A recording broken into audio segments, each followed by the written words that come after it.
seperti yang aku bilang tadi, hari ini kita akan belajar tentang panggilan hidup dan penentuan pasangan hidup gitu ya. Kita mau temukan ada nggak sih korelasi antara panggilan hidup dengan penentuan pasangan hidup. Nah, teman-teman kalau bicara tentang ini pasti ya tidak luput dari di mana kita mencari kehendak Tuhan dalam hidup kita, kayak gitu.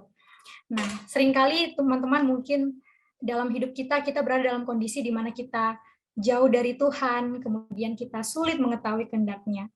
Nah, di saat seperti ini kadang perlu untuk kita berdiam diri sejenak, kita mendengarkan Tuhan, dekat dengan Tuhan, sehingga kita bisa mengetahui kehendak-Nya, teman-teman.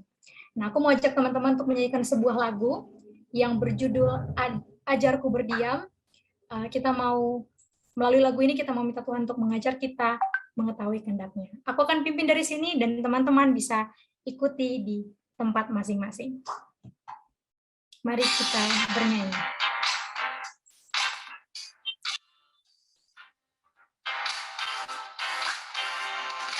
Ajarku berdiam dekat di hatimu, di saat ku berpaling temukan cintamu. Di sana kau menanti untuk bawaku lagi bersekutu dalam damai yang sejati.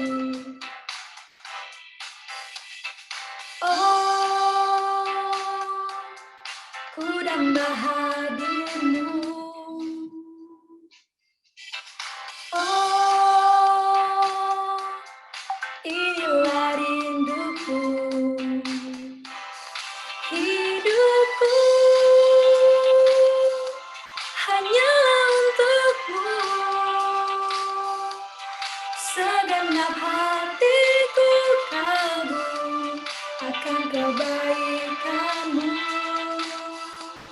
dan nafasku menceritakan kasihmu. Ajarku berdiam dekat di hatimu. Kita mau ulang dari awal. Ajarku berdiam dekat di hatimu, di saat ku berpaling temukan cintamu. Di sana kau menanti untuk bawaku lagi bersekutu dalam damai yang sejati. Oh, ku damba hadirmu. Oh, inilah rinduku, hidupku hanyalah untukmu. Segenap hatiku kagum akan kebaikanmu, dan nafasku menceritakan kasihmu. Ajarku berdiam dekat di hatimu. Hidupku hanyalah untukmu. Segenap hatiku kagum akan kebaikanmu, dan nafasku menceritakan kasihmu. Ajarku berdiam dekat di hatimu. Ajarku berdiam dekat di hatimu. Ajarku berdiam dekat di hatimu.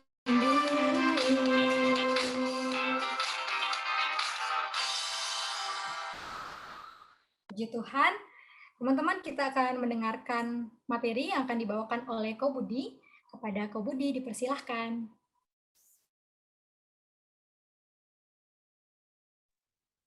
Ya, kita akan mendengarkan materi. Kita akan berdoa dulu ya. Mari kita berdoa. Bapak, kami mau membuka hati kami, pikiran kami. Kiranya Tuhan yang menolong kami untuk kami betul-betul siap untuk mendengarkan firman Tuhan.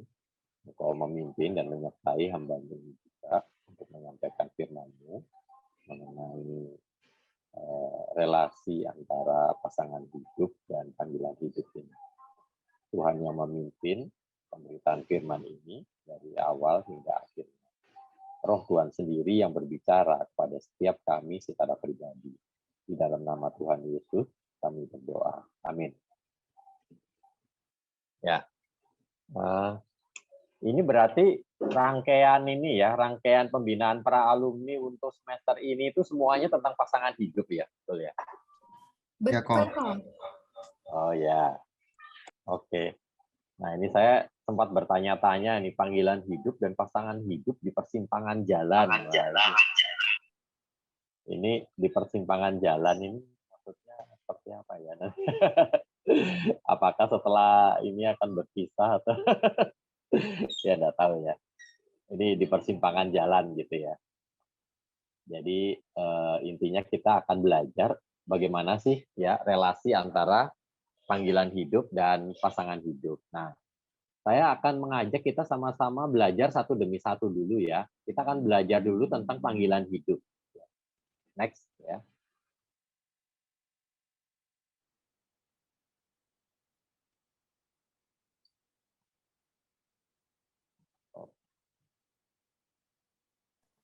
Ya, tentang panggilan hidup dulu ya, kita perlu pahami ya. Semester lalu tentu semua sudah mendengarkan ya, sudah banyak tahu lah ya tentang panggilan hidup. Mungkin juga sudah tahu bahwa paling sedikit ya panggilan hidup itu ada dua jenis ya. Panggilan hidup itu ada dua jenis. Yang pertama adalah panggilan hidup Kristen ya, panggilan hidup Kristen. Panggilan hidup Kristen ini adalah panggilan hidup untuk semua kita ya, semua orang percaya. Panggilan hidup untuk semua orang percaya. Ini berlaku untuk semua orang percaya. Setiap anak-anak Allah ya. Dan panggilan-panggilan ini ya, panggilan hidup Kristen tertulis di dalam Alkitab ya, jelas tertulis di dalam Alkitab. Dan setiap orang Kristen wajib ya memenuhi panggilan itu. Kalau enggak ya berarti kita jelas kita tidak taat kepada Tuhan gitu ya. Nah, tetapi selain panggilan hidup Kristen, setiap kita ya, setiap anak Allah itu punya yang namanya panggilan hidup pribadi. Nah, panggilan hidup pribadi ini yang saya katakan di poin pertama di sini ya. Jadi Tuhan memanggil setiap anaknya untuk mengerjakan misi yang unik. Misi yang unik itu maksudnya saya secara pribadi itu dipanggil Tuhan untuk mengerjakan misi itu. Dan tidak ada duanya. Maksudnya tidak ada orang lain yang misinya itu persis seperti saya, nggak ada. Itu maksudnya misi saya itu unik. Dan selain unik, misi itu juga spesifik ya. Selama hidupnya di dunia ini. Ya. Spesifik itu maksudnya ya jelas ya, konkret. Disuruh mengerjakan apa, ya misinya apa. Nah, setiap kita itu punya itu. Atau mungkin lebih tepatnya Tuhan ya. Tuhan punya misi itu untuk setiap kita secara pribadi. Tiap-tiap individu, tiap-tiap pribadi. Itulah sebabnya saya mengistilahkannya sebagai panggilan hidup pribadi. Nah, panggilan hidup pribadi ini tidak dinyatakan, tidak tertulis di dalam Alkitab, ya kan? Kan tidak ada kan tertulis di Alkitab, Obed misi hidupnya untuk melakukan ini ya, harus menyelesaikan tugas ini, tidak ada di Alkitab ya. Nah, karena tidak ada di Alkitab, ya bukan berarti Tuhan tidak punya misi itu ya, tidak punya panggilan itu atas hidup kita, ya kita yang mesti menggumulkan itu ya, kita mendoakan, kita memikirkan, kita konsultasi ya. dengan orang yang lebih dewasa rohani, ya, lalu ya terus kita ini ya, kita mempertimbangkan berbagai hal ya, termasuk mempertimbangkan bakat minat kita, passion kita, ya, semua dipertimbangkan. Kesempatan yang ada gitu ya. Jadi itu terus digumulkan ya. Dalam proses itu soal panggilan hidup pribadi itu kita bisa menjadi lebih jelas ya. Mungkin setahun 2 tahun setelah ini ya kita bisa lebih jelas tentang panggilan hidup pribadi kita sendiri ya. Mungkin saat ini kita merasanya udah jelas, tapi mungkin 2 tahun 3 tahun lagi kita akan merasa yang kita pahami sekarang belum terlalu jelas gitu. Jadi kita bisa bertumbuh ya, memahami panggilan hidup pribadi itu bertumbuh bisa dari kurang jelas menjadi lebih jelas dan sangat jelas gitu. Dan bahkan panggilan hidup pribadi itu bisa berkembang ya, dari yang sangat simpel, sederhana, lalu kemudian menjadi semakin semakin tinggi dan semakin kompleks gitu ya panggilan hidupnya. Atau bisa juga berubah ya, berubah dalam arti apa ya, semacam berbelok begitu ya, ada pembelokan ya dalam apa, panggilan hidup pribadinya. Jadi bisa seperti itu ya. Nah, panggilan hidup tersebut ya, ini ini ya, panggilan hidup pribadi ya terutama ya. Panggilan hidup tersebut itu tidak ditentukan oleh apa pekerjaan kita, tetapi apa motivasi kita bekerja dan untuk siapa kita bekerja. Nah, maksud saya dengan kalimat ini adalah begini. Jadi jangan kita menyamakan panggilan hidup pribadi itu dengan pekerjaan kita atau profesi kita. Ya. Misalnya saya profesinya dosen. Oh, berarti ya ini panggilan hidup saya ya dosen, ya. Atau saya cita-citanya mau menjadi dosen, berarti panggilan hidup saya dosen, gitu, ya. Tidak otomatis cita-cita saya itu adalah panggilan hidup saya.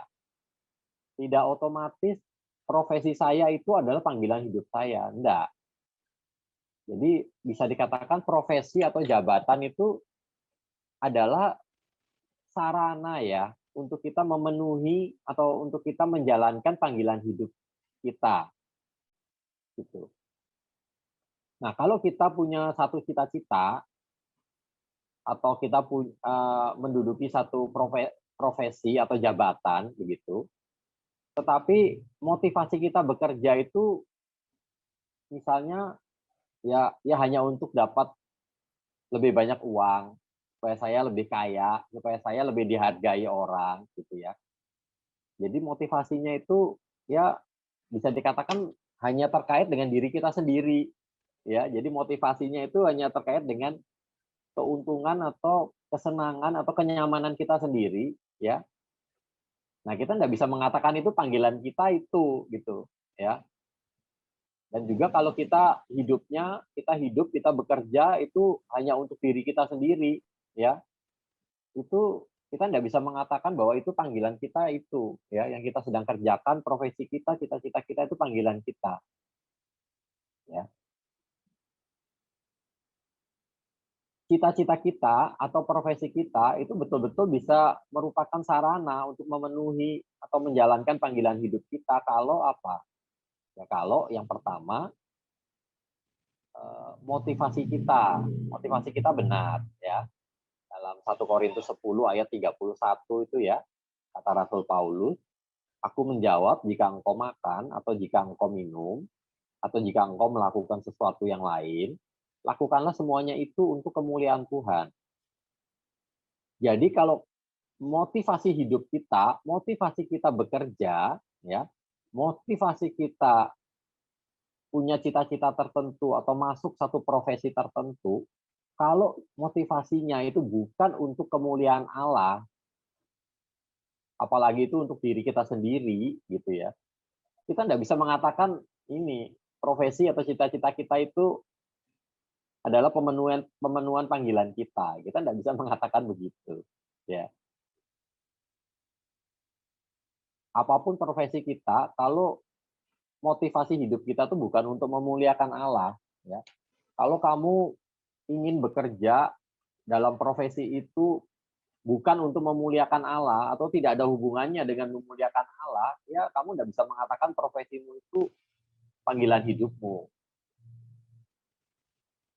Nah, begitu juga Rasul Paulus ya dalam Kolose 3 ayat 23 itu juga mengatakan ya, apapun juga yang kamu perbuat, perbuatlah dengan segenap hatimu seperti untuk Tuhan dan bukan untuk manusia. Jadi kalau hidup kita kalau kita hidup, kita bekerja, ya masih untuk manusia, masih untuk diri kita sendiri atau masih untuk orang lain gitu ya, tetapi bukan untuk Tuhan. Motivasi apa? Untuk siapa kita hidup, untuk siapa kita bekerja itu masih untuk diri kita sendiri, bukan untuk Tuhan.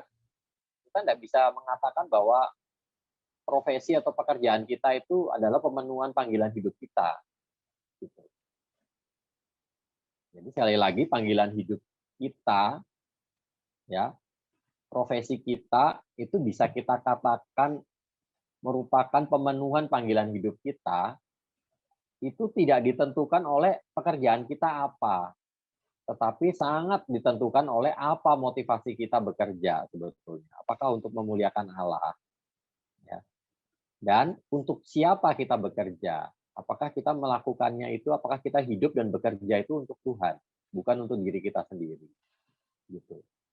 Jadi ini pemahaman dasar ya tentang panggilan. Jadi tidak otomatis. Jadi jangan pikir kalau kita jelas, oh aku ingin jadi ini, ya aku ini visiku untuk menjadi memasuki profesi, menjabat profesi ini. Gitu. Nanti dulu, ya. Kamu hidup untuk siapa? Dan motivasimu, kenapa kamu memilih profesi itu tuh apa? Untuk kemuliaan Allah atau bukan? Ya. Kalau bukan, kamu tidak bisa katakan pilihanmu itu sesuai dengan panggilan hidupmu, ya. Kita tidak bisa mengatakan begitu. Gitu ya. Oke, next. Sekarang tentang pasangan hidup ya. Nah, kita perlu memahami dulu tentang pernikahan ya. Karena kan kalau menurut firman Tuhan itu pacaran itu kan bukan buat coba-coba ya. Pacaran itu ya harusnya dengan penuh tanggung jawab dan dengan visi yang sudah cukup jelas untuk menuju ke pernikahan, mempersiapkan ya menuju ke pernikahan. Nah, ada dua pertanyaan penting ya tentang pernikahan, yaitu yang pertama, siapa sebetulnya yang menikahkan kita? Ya, mungkin ada yang berpikir, wah saya menikah itu kan atas restu orang tua, ya berarti yang menikahkan orang tua. Ya. Wah, saya kan menikahnya di gereja ya, berarti yang menikahkan itu Pak Pendeta ya. Tapi apa kata firman Tuhan? Ya, kalau kita baca dalam Matius 19 ayat 6 ya. Demikianlah mereka bukan lagi dua, melainkan satu. Karena itu apa yang dipersatukan Allah tidak boleh diceraikan oleh manusia. Berarti sebetulnya kalau kita menikah, yang menikahkan kita itu Tuhan ya. Yang membuat sebuah pernikahan itu sah itu adalah karena yang menikahkan itu adalah Tuhan. Ya. Nah, karena Tuhan yang menikahkan, ya tentu Tuhan pada saat menikahkan kita, Tuhan itu pasti punya rencana. Tuhan pasti punya rencana. Kalau dengan istilah dari tema kita pagi hari ini, ya Tuhan punya panggilan, ya. Tuhan punya, misalnya Obed, ya. Tuhan punya panggilan hidup pribadi buat Obed, ya. Suatu misi yang unik dan spesifik yang Obed harus lakukan selama hidup Obed di dunia ini.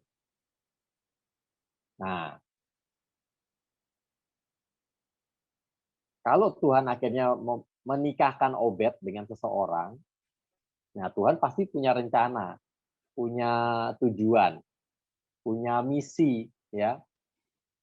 Obed menikah itu untuk melakukan apa gitu.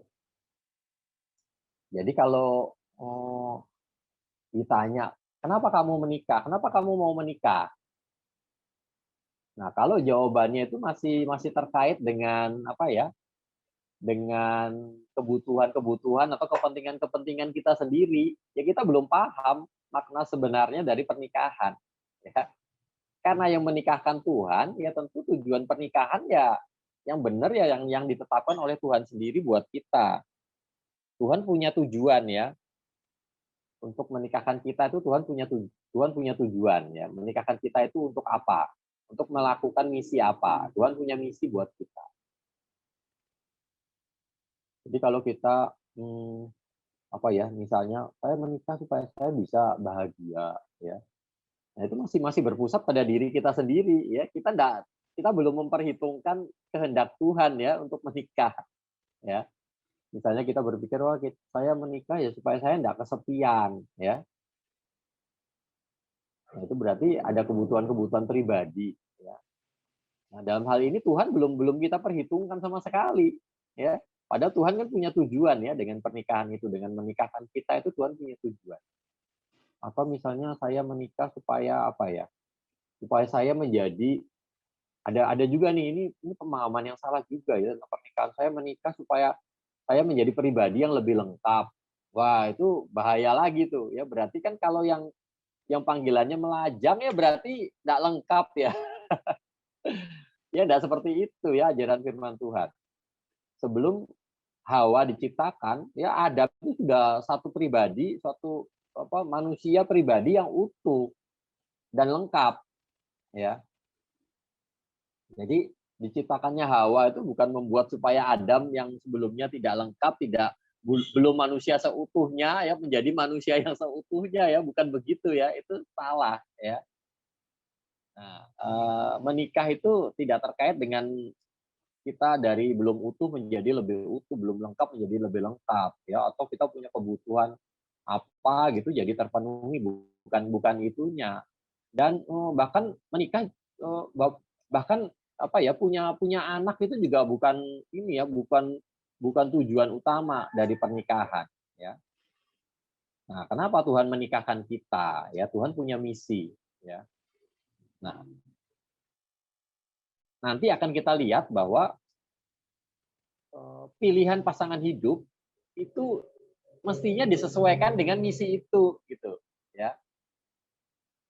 Nah, makanya kita perlu baca Kejadian 2 ya, Kejadian 2 ayat 18.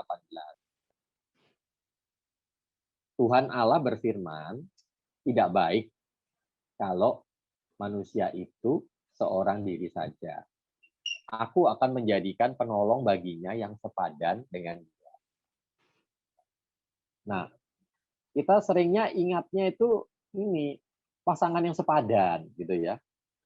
Kalau cuma pasangan yang sepadan itu ya saya coba ini ya sudah coba searching di YouTube gitu ya. Ternyata dalam agama-agama lain ya orang-orang yang bukan Kristen itu juga mengajarkan itu ya. Kita kalau menikah ya harus dengan pasangannya ya harus sepadan gitu ya. Ya.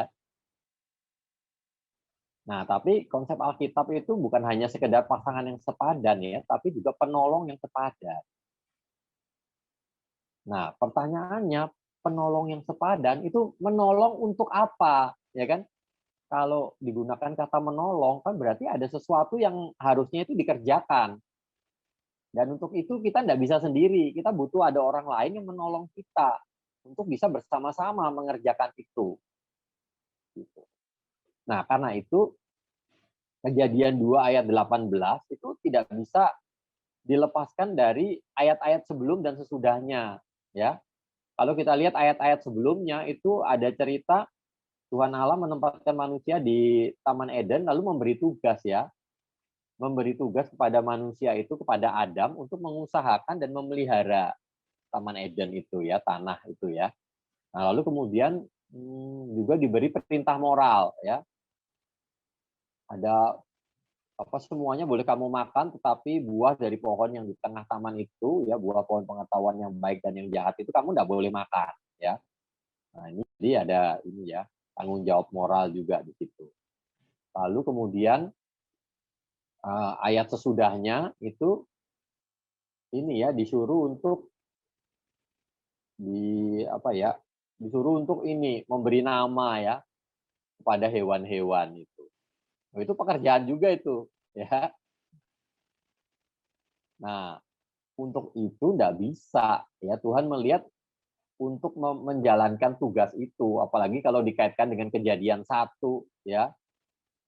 Beranak cuculah, bertambah banyaklah ya, penuhilah bumi, berkuasalah ya atas bumi ya. Itu enggak bisa untuk menjalankan semua tugas itu, untuk menjalankan misi tersebut, Adam itu enggak bisa sendirian. Enggak bisa sendirian. Kalau Tuhan sendirian bisa ya. Tapi kan Tuhan memberi tugas itu kepada Adam, dan Adam nggak bisa sendirian untuk mengerjakan semua tugas itu. Untuk mengerjakan misi Allah itu Adam nggak bisa sendirian, dia butuh penolong. Nah, itulah maksudnya istilah penolong yang sepadan. Ya, penolong yang sepadan. Nah, jadi pasangan hidup itu memang selalu ada kaitannya dengan panggilan hidup. Gitu. Jadi kalau kita nggak ngerti panggilan hidup kita, ya tentunya agak repot ya milih pasangan hidupnya ya yang cocok gimana coba, ya kan? Nah, jadi kita lihat selanjutnya deh. Nah, ini yang tentang relasinya ya, korelasinya coba. Next. Nah, itu. Jadi yang pertama, kita perlu terlebih dahulu mengetahui panggilan hidup kita sebelum memilih pasangan hidup. Pasangan hidup yang bagaimana? Pasangan hidup yang bisa menolong kita untuk mengerjakan panggilan tersebut. Jadi logikanya memang begitu. Jadi kita memang perlu tahu panggilan hidup kita dulu. Nah, supaya kalau kita sudah tahu panggilan hidup kita, nah tentu kita bisa memilih pasangan hidup yang bisa menolong kita untuk mengerjakan panggilan tersebut. Nah, bagaimana jika kita belum mengetahui panggilan hidup pribadi kita ya, panggilan hidup pribadi kita? Ya paling tidak kita telah mengetahui panggilan hidup kita sebagai orang Kristen. Jadi kan tadi ya sudah saya jelaskan ya, ada panggilan hidup Kristen, ada panggilan hidup pribadi. Nah, kalau kita belum ya memang baiknya sih kita mengetahui panggilan hidup pribadi kita dan panggilan hidup Kristen kita. Ya, kita tahu dua-duanya. Sehingga kan untuk memenuhi panggilan-panggilan itu ya panggilan hidup Kristen, panggilan hidup pribadi, kita nggak bisa sendirian. Kita perlu seorang penolong. Nah, dengan dasar itu kita memilih seseorang yang cocok, yang bisa menolong saya untuk bisa memenuhi panggilan itu. Ya. Nah, tapi kalau panggilan hidup pribadi kita belum tahu atau belum jelas, ya paling tidak kita jelas soal panggilan hidup Kristen kita, ya panggilan hidup kita sebagai orang Kristen. Nah, tapi bukan berarti panggilan hidup pribadi kita tidak perlu terus digumulkan, ya perlu terus digumulkan. Ya, kalau kita hanya tahunya panggilan hidup sebagai orang Kristen, ya tentu ada informasi yang belum lengkap kan berarti ya, ada yang masih lobang. Ya. Kita tahu secara umum panggilan hidup kita sebagai orang Kristen. Kita tahu apa yang kira-kira akan saya kerjakan ke depan. Nah, tapi kan kalau belum jelas soal panggilan hidup pribadinya, itu masih belum jelas, ya. Persisnya seperti apa. Jadi, ya kalau begitu pasangan hidup yang dibutuhkan persisnya yang seperti apa ya jadi tidak persis juga, jadi tidak jelas juga, ya kan. Gitu. Jadi ya panggilan hidup pribadi itu ya baiknya sih jelas juga, ya. Kalau belum jelas ya paling tidak panggilan hidup Kristennya jelas, tapi panggilan hidup pribadinya juga terus digumulkan ya. Lebih baik kalau itu semakin cepat dimengerti ya supaya jelas gitu. Nah, lalu ini, jika kita telah memiliki calon pasangan hidup yang tepat, ya, dari segala kriteria yang tepat, yang sesuai dengan firman Tuhan, kita menemukan, wah, ini orang ini tepat, ya. Nah, kadang-kadang kita menemukan panggilan hidup pribadi kita dengan calon pasangan hidup kita tuh kadang-kadang sepertinya tuh nggak cocok, ya. Nggak cocok itu bisa ini jenis profesinya bisa nggak cocok, ya. Misalnya apa ya? Mungkin ya satunya satunya mau terjun di bidang militer gitu ya. Terus yang satunya apa? Satunya mungkin sebagai bisnismen gitu ya. Ya mungkin mungkin nggak terlalu cocok mungkin gitu ya. Jadi seolah-olah nggak cocok. Atau masalah kota, ya satunya mau di Jakarta ya, memenuhi panggilannya di Jakarta, dia nangkapnya begitu, satunya nangkapnya di Papua gitu ya. Dia nggak bisa connect ya. Kan nanti kalau sudah menikah kan nggak mungkin tinggal terpisah ya sebagai suami gitu. Satunya kerja di BUMN misalnya ya. Di BUMN, BUMN-nya juga sudah jelas yang dituju, ditempatkannya kira-kira di kota mana gitu ya. Lalu satunya lagi jadi PNS. PNS sudah jelas penempatannya di kota yang lain lagi. Gitu.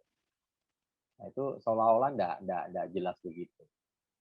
Nah, tapi bagaimanapun panggilan hidup pribadi itu kan tidak sama ya dengan panggilan hidup Kristen. Kalau panggilan hidup Kristen itu sudah jelas panggilannya apa, sudah jelas tertulis di dalam Alkitab. Sedangkan kalau panggilan hidup pribadi itu kan perlu digumulkan. Perlu digumulkan, kita perlu mendengarkan firman Tuhan, kita perlu berdoa, kita perlu memikirkan berbagai aspeknya, kita perlu minta nasihat orang lain, kita perlu melihat situasi, ya, kesempatan, peluang yang ada, gitu ya. Dan pemahaman kita juga bisa bisa tambah jelas, ya. Panggilan hidup pribadi kita juga bisa kelak bisa berkembang dan bahkan yang paling parah bisa juga berubah atau saya katakan tadi berbelok ya. Nah, nah itu karena itu kalau kita menemukan panggilan hidup pribadinya kita dengan calon pasangan hidup kita itu seolah-olah beda, ya perlu digumulkan lagi. Ya. Yang penting gini, yang penting calon pasangan hidupnya itu sudah pasti itu calon yang tepat gitu loh, ya.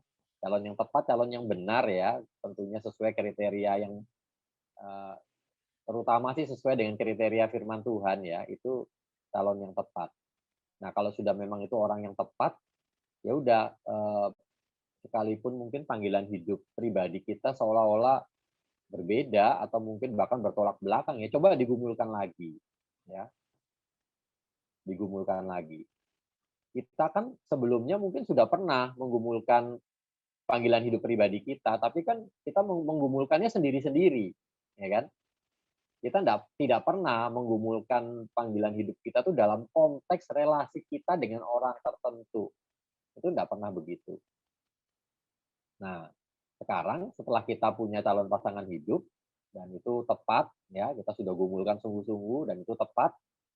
Nah, kita menggumulkan ulang ya panggilan hidup kita masing-masing ya. Masing-masing bergumul dengan panggilan hidup pribadinya di hadapan Tuhan ya. Ya berdoa, memikirkan ulang ya, eee, dengarkan suara Tuhan ya, firman Tuhan bilang apa gitu.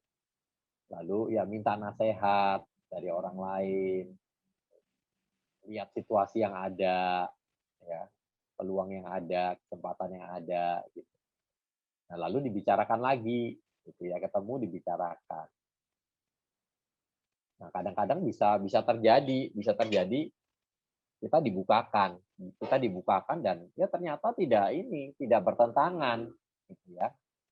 Nah, karena itu yang keempat ya, melalui pernikahan Tuhan itu bisa ya mempersatukan dua pribadi dengan panggilan hidupnya tidak harus sama ya, dengan panggilan hidup yang saling melengkapi. Ini maksudnya panggilan hidup pribadi. Kalau panggilan hidup Kristennya ya harusnya sama ya. Tuhan mempersatukan dua pribadi dengan panggilan hidup yang saling melengkapi satu dengan yang lain agar lebih efektif. Jadi kalau kita sendiri ya mungkin kita bisa mengerjakan panggilan hidup pribadi kita, tapi kalau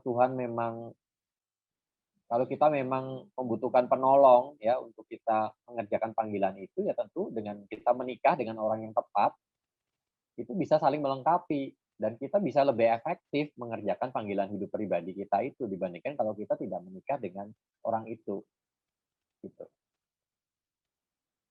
Ya, jadi seperti itu.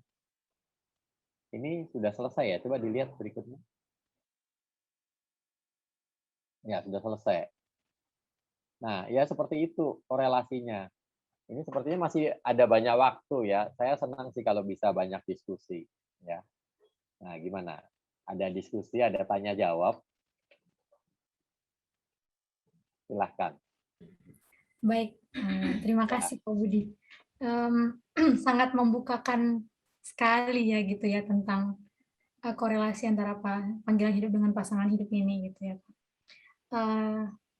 Oke, mungkin sekarang kita akan diskusi teman-teman. Buat teman-teman yang masih bingung atau mungkin ada yang mau ditanyakan, nah boleh untuk on mic atau bisa juga dengan menuliskan di kolom chat, nanti aku bisa bantu bacakan. Ya, silakan teman-teman. Ya, ada Maria Simanjuntak ya, silakan Mar.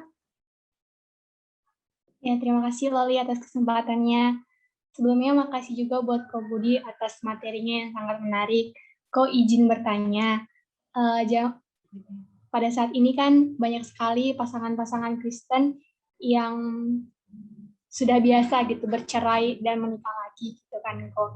Nah, sementara dari materi yang tadi saya tangkap bahwasannya pasangan hidup itu ketika kita orang menikah maka Tuhanlah yang menikahkan pasangan tersebut, dan dalam menikahkan tersebut Tuhan mempunyai misi untuk pasangan tersebut. Jadi ketika sepasang orang memilih untuk bercerai, entah itu karena si wanita yang berselingkuh atau laki-laki yang ringan tangan, apakah diperbolehkan atas hal atau alasan-alasan tersebut kok. Lalu yang kedua, sekarang saya lihat gereja juga telah menghalalkan untuk menikahkan lagi orang-orang yang telah bercerai, termasuk gereja saya sendiri. Jadi orang yang telah bercerai boleh lagi untuk dinikahkan. Sementara yang saya tahu bahwa pasangan hanya boleh bercerai ketika kematian yang menceraikannya gitu kok. Nah, saya sempat bertanya juga kepada pengurus gereja kenapa bersedia ataupun mau gitu menikahkan pasangan yang bercerai, menikahkan lagi pasangan yang sudah bercerai. Lalu alasannya yang pertama nanti mereka berzina kalau misalnya tidak dinikahkan, atau nanti mereka pindah gereja, atau bahkan nanti jadi pindah agama begitu kok. Jadi apakah firman Tuhan fleksibel untuk alasan-alasan tersebut kok? Gitu. Terima kasih kok. Ya, terima kasih Maria untuk pertanyaannya. Mungkin bisa langsung dijawab kok. Ya, ini berarti pertanyaannya tentang pernikahan ya. Langsung pernikahannya kok. Ya, maksudnya boleh ya, boleh saya jawab ya. Soalnya ini kan ini ya, bukan topiknya sebetulnya.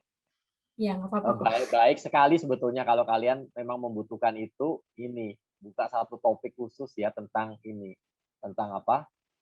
Mungkin bukan hanya pernikahan ya, tapi pernikahan, perceraian, dan pernikahan kembali. Ya, itu tuh perlu dibahas secara khusus dan itu panjang bahasnya ya.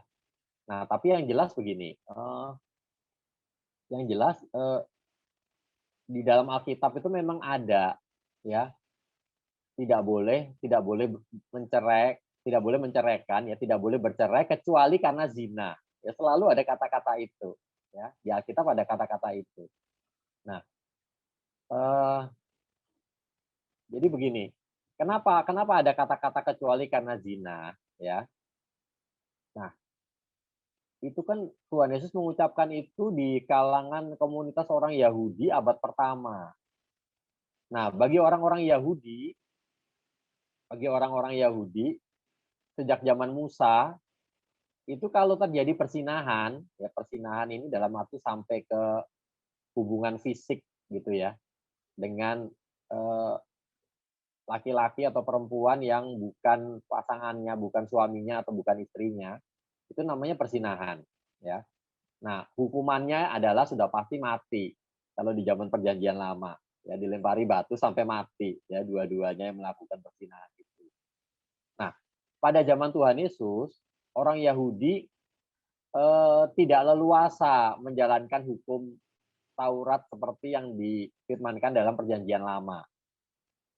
Karena kan ada di bawah kekuasaan Romawi. Jadi kalau melakukan hukuman mati sendiri tidak boleh, ya harus mengikuti hukum Romawi. Ya. Nah karena itu ya tidak heran ya kalau di dalam Injil Matius ya misalnya kita membaca ada kata-kata kecuali karena zina. Jadi zina itu ya kalau dalam Perjanjian Lama ya sudah mati. Kalau sudah mati kan otomatis cerai. Ya. Kita kan diceraikannya oleh maut ya. Nah itu, jadi kalau sudah mati, ya itu berarti cerai. Kalau sudah ya cerai itu dianggapnya seperti mati. Nah karena hukuman matinya nggak bisa dilaksanakan, ya bisanya cerai. Gitu. Nah tapi saya perlu mengatakan bahwa gereja-gereja Protestan ya itu Protestan maupun Pantekosta karismatik gitu ya, itu ada banyak ketidaksepakatan soal itu. Ya. Jadi ada gereja yang mengatakan bahwa boleh cerai kalau berzina, ya. Kalau salah satunya berzina. Tapi ada juga yang mengatakan tidak boleh. Gitu. Nah, tapi kalau kalau menurut saya sih kalau dengan latar belakang Perjanjian Lama seperti itu, ya tentunya boleh kalau menurut Alkitab ya. Karena zina itu ya. Sebetulnya begini, bukan kita menceraikan orang ya yang sudah berzina, bukan, tetapi perzinahan itu sendiri itu termasuk ini yang membuat orang bercerai itu adalah persinahannya. Ya, bukan orang yang memberi surat cerai, bukan. Gitu. Pemahamannya begitu. Jadi yang kalau salah satu pasangan itu sudah berzina dengan orang lain, yaitu dia sendiri yang membatalkan pernikahannya sendiri, ya cerai. Nah, kalau gereja ada yang sampai memberikan surat cerai, ya itu cuma ini aja supaya enggak kacau aja, ya. Kalau sudah kenyataannya sudah cerai lalu enggak ada suratnya kan kacau ya, statusnya enggak jelas. Gitu.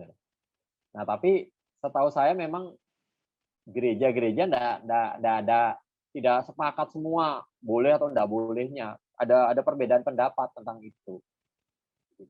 Dan jangan pikir kalau gereja Katolik itu enggak boleh cerai. Jangan pikir begitu, enggak. Diperbolehkan juga kondisi tertentu. Gitu. Nah, tapi kita memang enggak boleh ya cerai dengan alasan apapun tuh ya enggak boleh. Ya.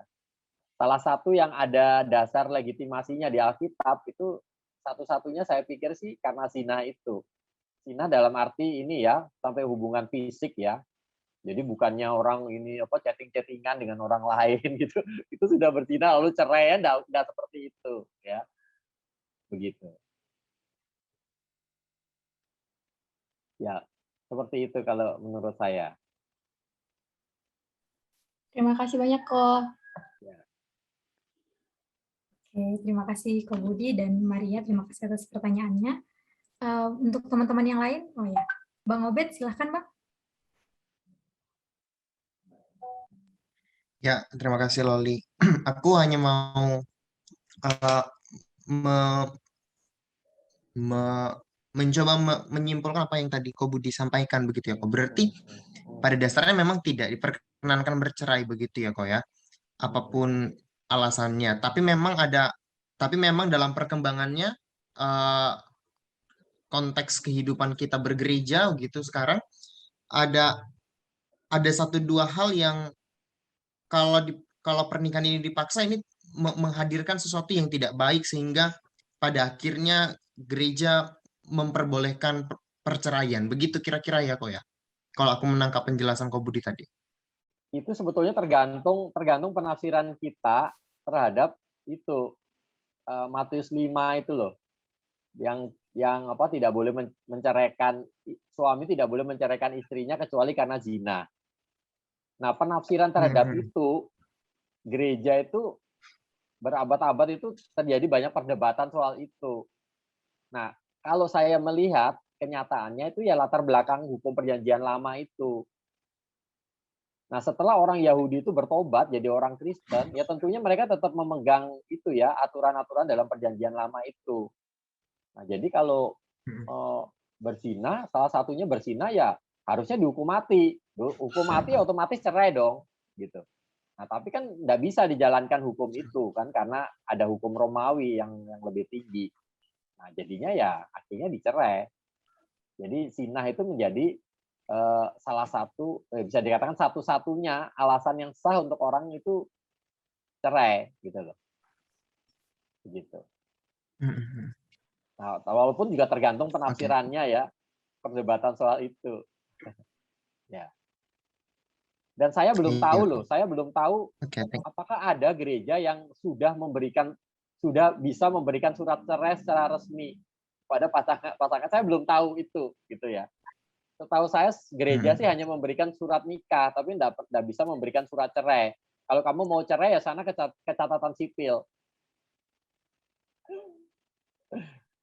Iya, itu sebenarnya yang jadi pertanyaan kok kan gereja yang menikahkan begitu kan ya. Allah menikahkan lewat gereja begitu, tapi ketika bercerai berbeda lembaga kan begitu kok. Malah itu ke juga pengadilan. Itu juga masalah. Iya. Mau menikah lagi di gereja yang satu nggak boleh, pindah ke gereja sebelah boleh. Itu problem juga. Iya itu. Dalam kita bergereja. Seringnya begitu kok. Ya. Oke. Berarti memang masih akan ada terus ketegangan tentang ini ya kok ya. Hal ini ya yang memang sampai sekarang kita belum tahu titik terangnya itu bagaimana segitu ya. Ya kenyataannya ada perbedaan. Ya.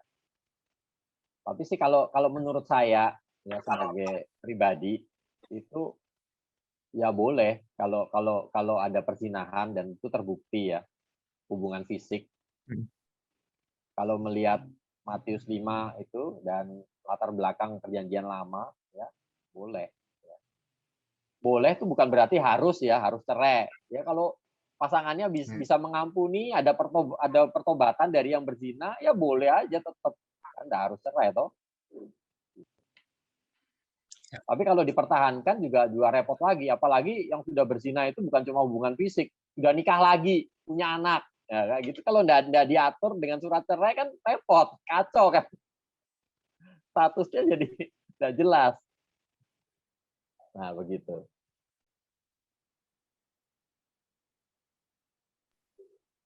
Ya. Bagaimana Bang Obed?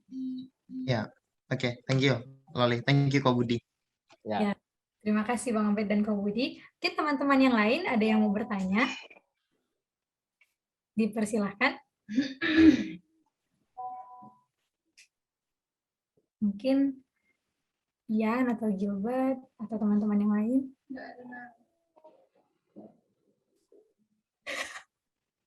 Oke, atau mungkin teman-teman bisa memberi respon ya.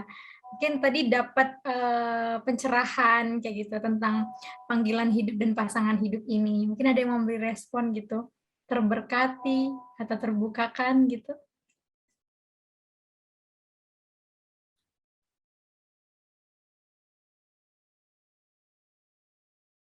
Oke, mungkin sambil menunggu teman-teman yang mungkin pertanyaannya belum muncul gitu ya.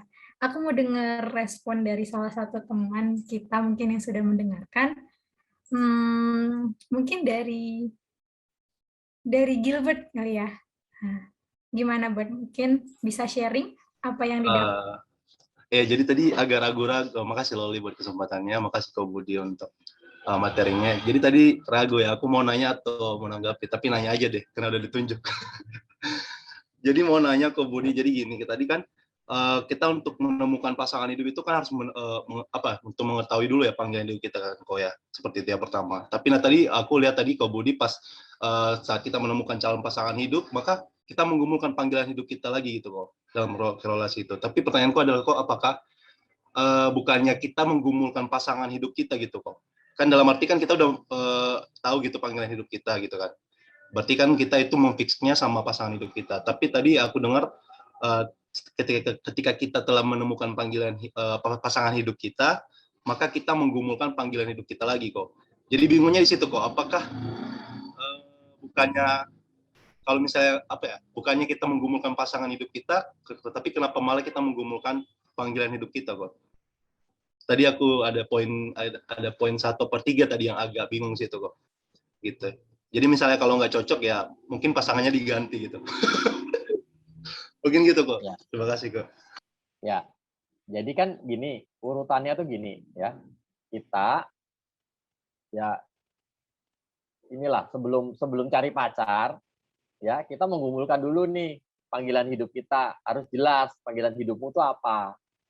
Gitu. Makanya saya sih enggak menyarankan ya orang masih SMA gitu, sudah pacaran, masih belum jelas soal hidupnya sendiri mau pacaran gitu ya. Nah, itu kita jelas dulu panggilan hidup kita apa, termasuk panggilan hidup pribadi kita apa. Nah, baru kita ini menggumulkan soal pasangan hidup, cari pasangan hidup yang bisa menolong saya untuk mengerjakan panggilan itu. Nah, tadi saya bilang tapi kenyataannya saat kita menggumulkan gitu ya, kita menggumulkan nih kayaknya orangnya tepat ya, orangnya tepat, lalu kemudian kan tidak semua informasi itu kita jelas di awal ya tentang calon pasangan hidup kita itu ya. Nah, bisa jadi sudah masuk masa pacaran, bahkan sudah menjelang kita kayaknya sudah serius banget ini ya, sudah mau dilamar gitu ya. Kalau cerita-cerita, nah salah satunya cerita, oh ini loh, saya ini loh, sepertinya nanti akan kalau masuk di BUMN ini saya akan harus siap ditempatkan di mana saja. Dan kata-kata teman saya, kakak-kakak senior itu bisa ditempatkannya di luar pulau. Itu yang laki-lakinya ngomong gitu. Lalu yang cowok yang ceweknya, waduh Bang, kalau gitu sulit dong. Saya sama mama papa saya enggak boleh keluar Jawa. Nah, terus gimana? Ya kayak gitu. Dan saya juga ini menggumulkan panggilan hidup saya jadi guru di Jawa. Nah, terus gimana? Apa langsung, oh ya berarti enggak cocok, udah putus. Ya kan enggak begitu. Kan kamu sudah lama menggumulkan pasangan hidup dan kamu sudah yakin segala kriteria, kamu doakan, minta nasihat. Ini orang yang tepat. Ya eman-eman kan kalau langsung putus. Ya makanya itu digumulkan lagi loh. Kelihatannya panggilan hidupnya bertentangan, panggilan hidup pribadinya ya. Nah, tapi kan belum tentu bertentangan benar. Ya, coba digumulkan lagi. Dulu kan kita menggumulkannya, iya, ternyata sendiri-sendiri kita menggumulkannya. Kita belum punya pacar nih, kita sendiri-sendiri. Nah, sekarang udah punya pacar dan sudah jelas pacarnya siapa. Nah digumulkan. Mungkin ada hal yang kita tidak lihat selama ini. Ya mungkin Tuhan mau menyampaikan sesuatu supaya kita lebih jelas ya tentang panggilan. Dan mungkin kita tidak bertentangan dengan dia, tapi saling melengkapi. Nah, maksud saya begitu. Saya dulu dengan Cimimi juga itu begitu. Ya, jadi tapi kami sih lebih cari aman. Cari aman tuh kami memastikan semuanya klop dulu baru masuk ke pacaran. Jadi ya kami ya mungkin karena sudah sama-sama lebih dewasa ya, jadi ya bicara terus terang visi hidup ke depan dan sebagainya. Dan ya fix saya jadi staf di Semarang, staf perkantas. Si Mimi fix jadi staf perkantas di Purwokerto. Nah udah mau gimana? Beda. Nah itu perbedaan itu sempat membuat kami break maksudnya pergumulan pasangan hidupnya di antara kami saling mendoakan dan sebagainya break off dulu. Itu lumayan tuh berapa bulan itu tuh lama. Nah, tapi dalam prosesnya kan ya saya berdoa, saya minta nasihat orang lain, saya dengar waktu saat teduh, Bible reading, firman Tuhan bicara apa. Cimimi juga begitu, ya di Purwokerto dia begitu juga. Ya ternyata dalam proses itu Tuhan nyatakan sesuatu, ya Tuhan nyatakan sesuatu. Dan ternyata bisa kok saling melengkapi. Ya. Waktu itu saya ingat ya, saya sempat ngalami ini kayak deadlock ya, jalan buntu ya. Saya waktu itu saat teduhnya itu ini loh, tentang bangsa Israel yang dikejar-kejar oleh pasukan Mesir, di depannya itu laut Teberau. Jadi itu jalan buntu, ya. Nggak bisa kemana-mana, udah jalan buntu.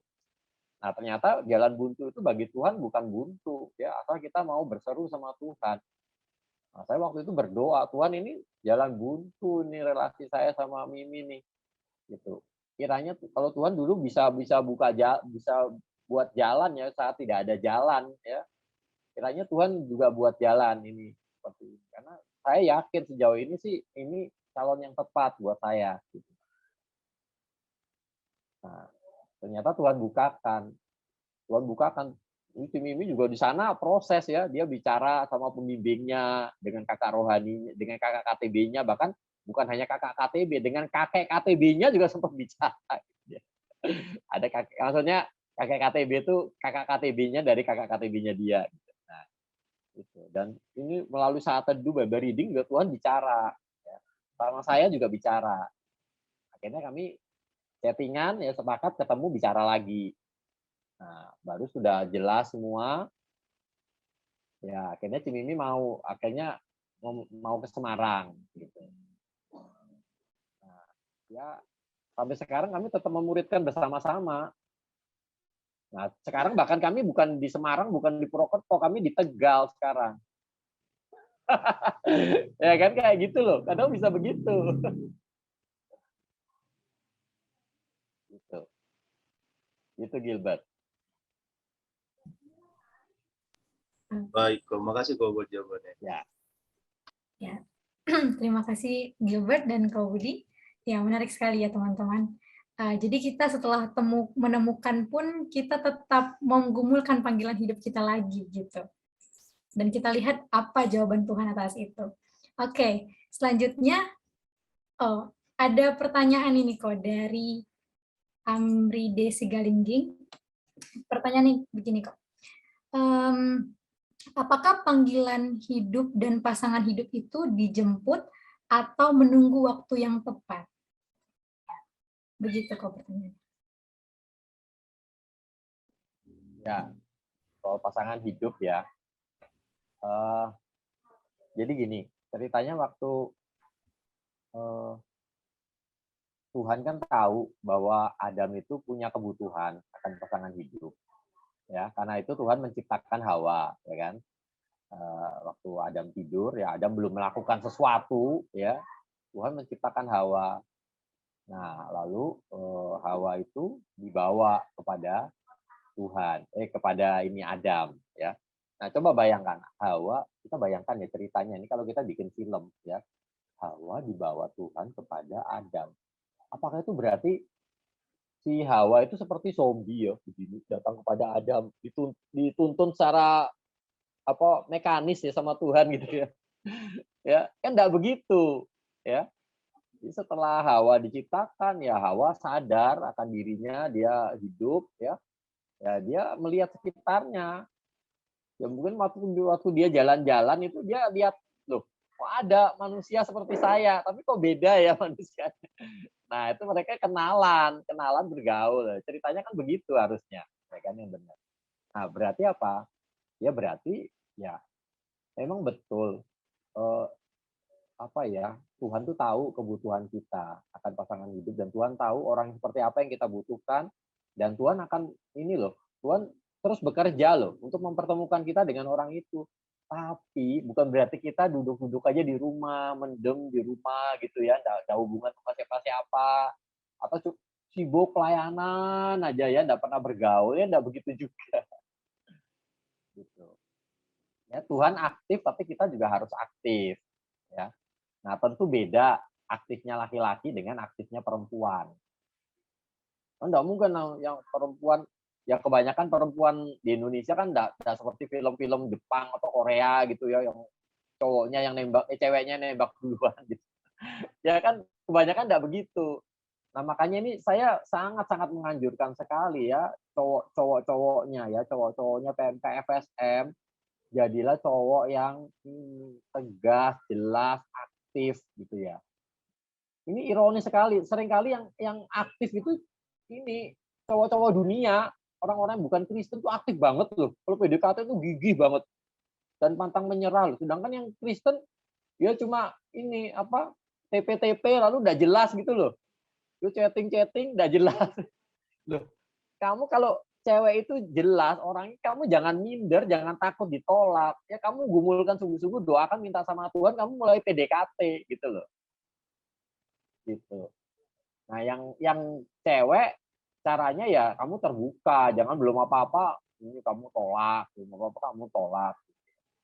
Ya terbuka, kan orangnya juga belum ngapa-ngapain, dan orangnya juga sekalipun pendekatan kan orangnya sopan, ya kecuali kalau orangnya tidak sopan ya itu kamu usir ya. Tapi kalau orangnya pendekatan, ya dia mengatakan dia cinta gitu ya, kamu orang yang tepat, walaupun kamu tidak suka, tapi kalau dia sopan ya tidak apa-apa sebetulnya. Sopan dan tidak memaksa ya. Gitu. Ya ini PR sih untuk yang cowok-cowoknya PMK FSM ya, harus aktif. Dan untuk aktif itu kamu mesti yakin dulu bahwa itu orang yang tepat. Saya sejak pertama kali ini ngerti ini Cimimik sepertinya orang yang tepat, saya tidak pernah mundur. Tidak pernah ragu, tidak pernah mundur. Gitu. Sekalipun Cimimi sering bilang loh, ini kita belum menikah loh, kamu masih boleh loh cari-cari yang lain. Siapa tahu ada yang lain yang lebih tepat. Enggak. Jadi gitu ya. Ya, Amri, gimana? Apakah sudah terjawab?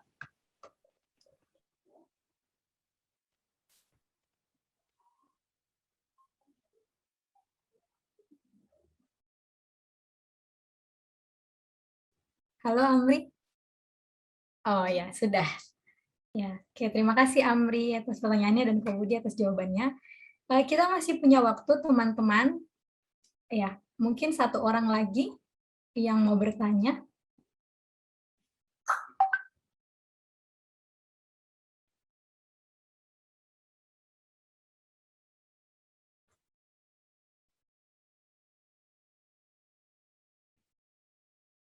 Adakah?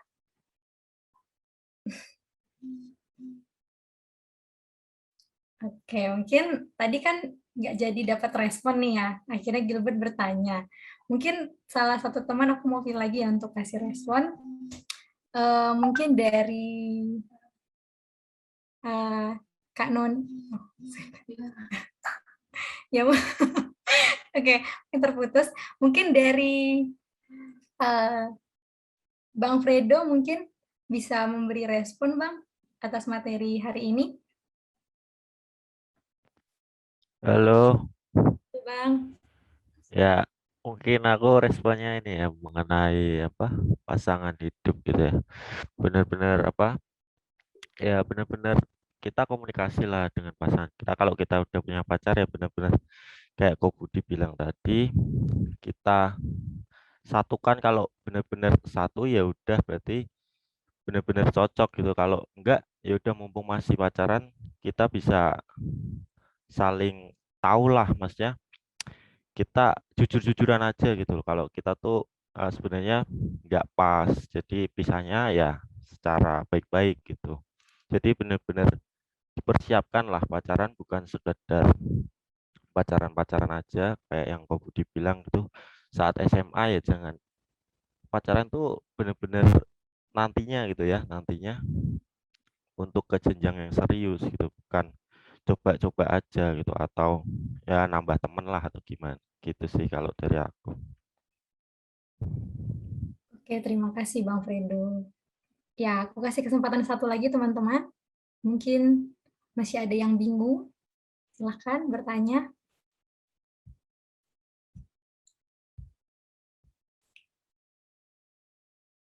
Oke. Kalau gitu mungkin aku hitung dari 10 ya teman-teman. Nanti kalau misalnya ada yang mau bertanya silakan raise hand atau on mic saja. 10, 9, 8, 7, 6, 5, 4, 3, 2, 1. Oke teman-teman, terima kasih untuk yang sudah bertanya dan terima kasih Kak Budi untuk jawabannya. Nah mungkin aku mau sedikit kasih kata-kata penutup ya tentang materi ini atau kesimpulan gitu. Yang aku dapat dari sini tadi bahwa ternyata bukan berarti kita merasa kita tidak lengkap gitu ya. Terus kita membutuhkan orang lain gitu untuk mengisi itu ya kan. Tapi ketika kita sudah siap gitu, kita sudah lengkap, nah orang lain itu bisa membantu kita gitu. Tapi kita harus sudah siap dulu dan penting sekali untuk kita menemukan dulu panggilan hidup kita, baru kita bisa menggumulkan pasangan hidup kayak gitu. Jadi pasangan hidup itu menolong kita untuk bisa mengerjakan panggilan hidup kita. Mungkin itu saja. Semoga materi hari ini bisa menolong kita untuk mulai menggumulkan pasangan hidup kita. Oke, terima kasih Kak Budi. Nah, selanjutnya teman-teman, saat kita mendapat panggilan hidup gitu ya, kemudian kita menggumulkan pasangan hidup, semata-mata semuanya itu hanya kita lakukan untuk kemuliaan Tuhan kayak gitu. Semua yang kita lakukan itu sebagai wujud kita mengikut Tuhan, mengikuti Yesus gitu dalam kehidupan kita. Nah, teman-teman, aku mau ngajak teman-teman untuk menyatakan komitmen kita gitu ya untuk dengan menyanyikan sebuah lagu yang berjudul Mengikut Yesus. Oke, teman-teman.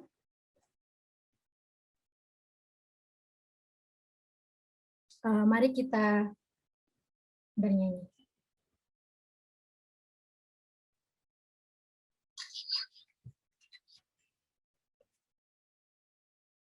Sebentar.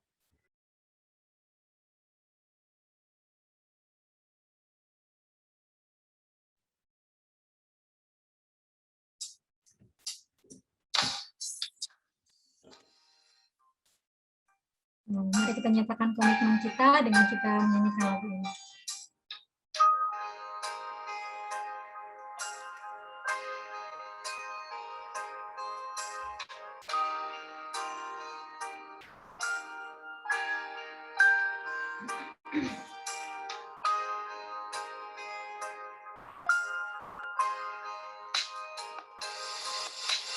Semua karena anugerah-Mu hari ini ada,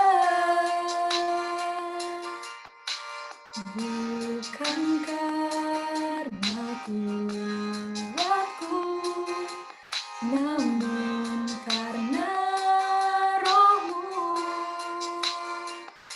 Ku bawa hatiku, penyembahanku,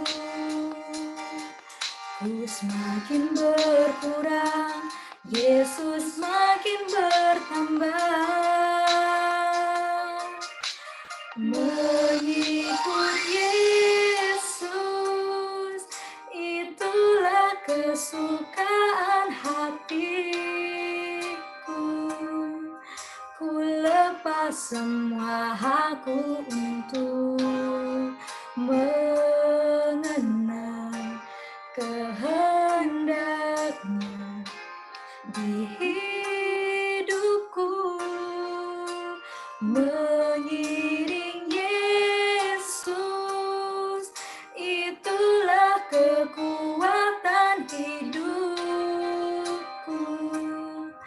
Ku yakin anugerah-Nya mampu jadikanku hamba yang berkenan selalu. Kita mengakui bahwa segala hal yang ada dalam hidup kita semuanya anugerah Tuhan.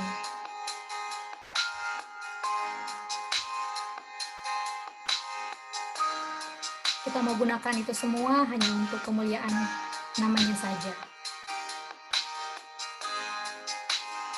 Mari kita ulang teman-teman lagu ini dari awal. Semua karena anugerahmu, hari ini ada. Bukan karena kuatku, namun karena Roh-Mu. Ku bawa hatiku, penyembahanku, ku semakin berkurang, Yesus makin bertambah. Mengikut Yesus, itulah kesukaan hatiku. Ku lepas semua halku untuk mengenal kehendak-Mu di hidupku. Mengiring Yesus, itulah kekuatan hidupku.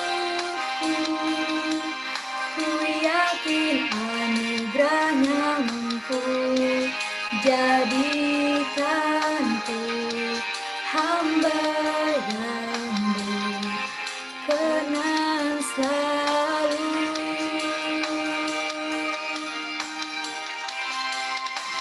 Mengikut Yesus, itulah kesukaan hatiku. Ku lepas semua halku untuk mengenal kehendak-Nya di hidupku. Mengiring Yesus, itulah kekuatan hidupku. Ku yakin anugerah-Nya mampu jadikanku hamba yang berkenan selalu.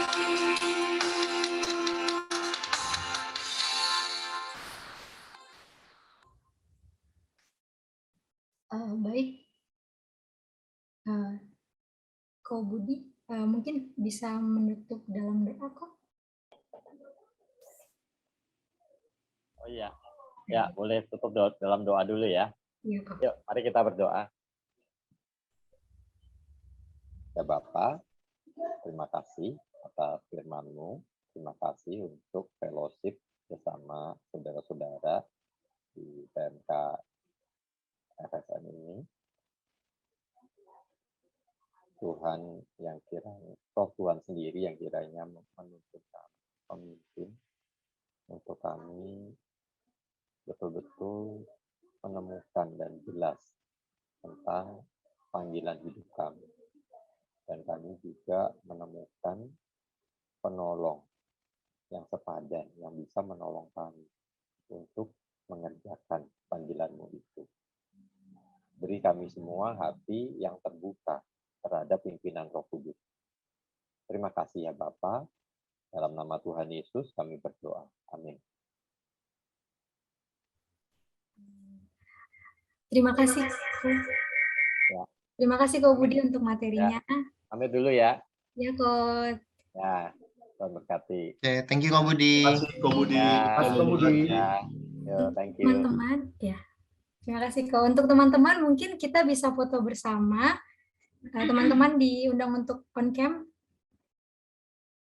Kita bisa foto bersama sebentar. Mungkin Yola, Amri, Kak Sola, Bang Fredo.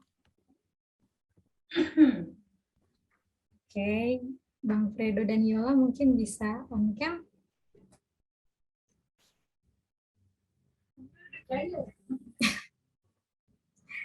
Yola? Oke, ya. Oke, operator ready ya. Oke, kita akan foto sebanyak 2 kali. Nah, teman-teman bisa bergaya.